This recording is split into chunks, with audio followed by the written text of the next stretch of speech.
அவர் நன்மை செய்கிறவராயிருக்கிறார்.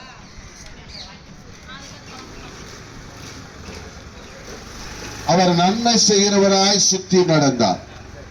இன்றைக்கு உங்களுக்கு நன்மை செய்ய போகிறார். உங்க மன விருப்பம் என்னவோ, உங்க தேவை என்னவோ, உங்க சூழ்நிலை என்னவோ, உங்க பிரச்சனை எதுவாக இருந்தாலும் இயேசு கிறிஸ்து மாறாதவராய் இருக்கிறார். வருத்தப்பட்டு பாரம் சுமக்கிறவர்களே, எல்லாரும் என்னுடைய வாருங்கள், நான் உங்களுக்கு இளைப்பாறுதல் தருவேன் என்று சொல்கிறார். உங்கள் வருத்தங்கள் எவைகளாக இருந்தாலும், உங்கள் பாரங்கள் எவைகளாக இருந்தாலும், இயேசு கிறிஸ்து உங்களை நேசிக்கிறபடினால உங்க வாழ்க்கையில இருக்கிற பிரச்சனைகள் எல்லாம் மாறும். வேதம் சொல்லுது, மனம் திரும்புங்கள், பரலோக ராஜ்யம் செய்யுமா இருக்குது. ஏன் மனம் திரும்ப வேண்டும் என்று இந்த வேதம் சொல்கிறது என்றால், உலகத்தினுடைய முடிவில் இருக்கும். உலகம் சீக்கிரமாக அழிந்து போகக்கூடிய நிலையில் இருக்கிறது. யுத்தங்கள் செய்திகளை கேள்விப்பட்டுக் கொண்டிருக்கிறீர்கள், நிலநடுக்கத்தை கேள்விப்பட்டுக் கொண்டிருக்கிறது, பஞ்சத்தை கேள்விப்பட்டுக் கொண்டிருக்கிறது, பலவிதமான கொள்ளை நோய்களை கேள்விப்பட்டிருக்கிறது. இதெல்லாம் 2025 ஆண்டுகளுக்கு முன்பாக இயேசு கிறிஸ்து இந்த உலகத்திலே வந்தபோது அவர் சொல்லி எழுதி வைத்த காரியம். அந்த காரியத்தை தான் இன்றைக்கு மனம் திரும்புங்கள், பரலோக ராஜ்யம் செய்யமா இருக்குது. பரலோகத்துக்கு போனா நான் என்ன செய்யணுங்க? உங்களுடைய பாவங்களை, சாபங்களை, உங்க அக்கிரமங்களை, உங்களை சுற்றி இருக்கிற எல்லா காரியங்களை விட்டு இயேசுவே தெய்வம் என்று உங்கள் இருதயத்திலே விசுவாசித்து நாவிலே அறிக்கையிட்டு அவரை சொந்த ரட்சகராய் ஏற்றுக்கொள்கிற போது உங்களுடைய பாவங்களை, உங்கள் சாபங்களை, உங்களுடைய நோய்களை எல்லாம் தீர்த்து தம்முடைய பிள்ளையாய் மாற்றிக்கொள்வார். நல்ல பாட்டு பண்ணல, இயேசுவுக்கு நான் நல்ல பிள்ளை, சொந்த பிள்ளை. அருமையானவர்களே, நீங்க இயேசுவுக்கு பிள்ளையாய் மாறணும். அவர் உங்களுக்காக 2025 ஆண்டுகளுக்கு முன்பாக கல்வாரி சிலுவையில் இரத்தத்தை சிந்தி ஜீவனை கொடுத்து ஒவ்வொரு மனிதனுடைய அக்கிரமங்களுக்காக, பாவ சாபங்களுக்காக, நோய்களுக்காக அவர் சிலுவைகளை சுமந்து தீர்த்து விட்டார்.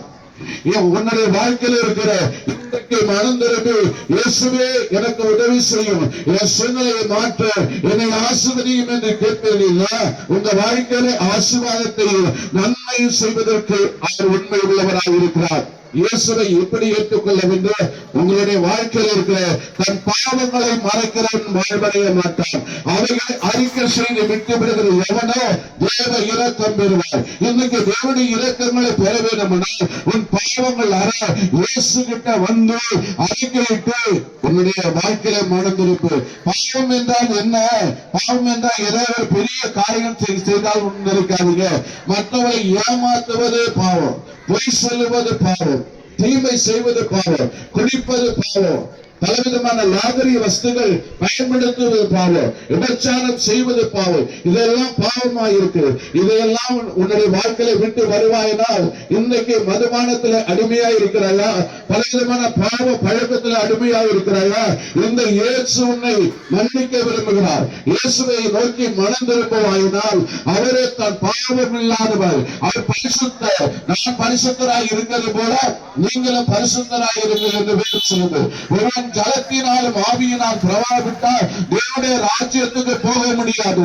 நீ பரலோகத்துக்கு போனா இயேசுவே வழியும் சத்தியமும் ஜீவனுமாய் இருக்கிறார். உன் பாவங்களை இன்னைக்கு அறிக்கை செய்து அவரோடு ஒப்புரவாயினால் அவருடைய சொந்த பிள்ளையாய் மாற முடியும். சொந்த பிள்ளையாய் மாற முடியுமானால் உனக்கு பரலோக ராஜ்யம் நிச்சயம். ஏன் பரலோகத்துக்கு போக வேண்டும் என்றால், நரகம் ஒரு பெரிய கடல், அது அக்னியும் கந்தகம் எரிய கடல். சாதாரண ஒரு தீக்காயத்தையே நம்மால் தாங்க முடியல. ஆனால் நரகத்துக்கு போனீங்கன்னா அங்க அக்னியும் கந்தகம் எரிய கடல் 24 மணி நேரம் எரிந்து கொண்டிருக்கும். அந்த கடலுக்கு நீ பங்கடைய கூடாதுதான். மோட்சங்கிறது ஒரு சந்தோஷமான இடம். அங்க வேற்றுமை இல்லை, உயர்வு தாழ்வு இல்லை, எல்லாரும் ஒரே சமமாக மகிழ்ச்சி நிறைந்த இடம் தான் அந்த பரலோக ராஜ்யம். அதற்கு வழி இயேசுதான். இன்றைக்கு மனம் திரும்ப இயேசு உங்களை அழைக்கிறார். உங்க இருதயத்தில் இடம் கொடுங்கள், உங்க வாழ்க்கையில நன்மை செய்யுங்கள். ஆண்டவர் உங்களுடைய வாழ்க்கையில் பெரிய காரியங்கள் செய்வார். இன்னும் இயேசு கிறிஸ்துவை அதிகமாக அறிந்து கொள்ள வேண்டும். இயேசுவை நீங்கள் ஏற்றுக்கொள்ள வேண்டும் என்றால் இந்த விலாசத்தை கேட்டு பயன்பெறுங்கள். கர்த்தர் தாமே உங்களை ஆசீர்வதிப்பாராக.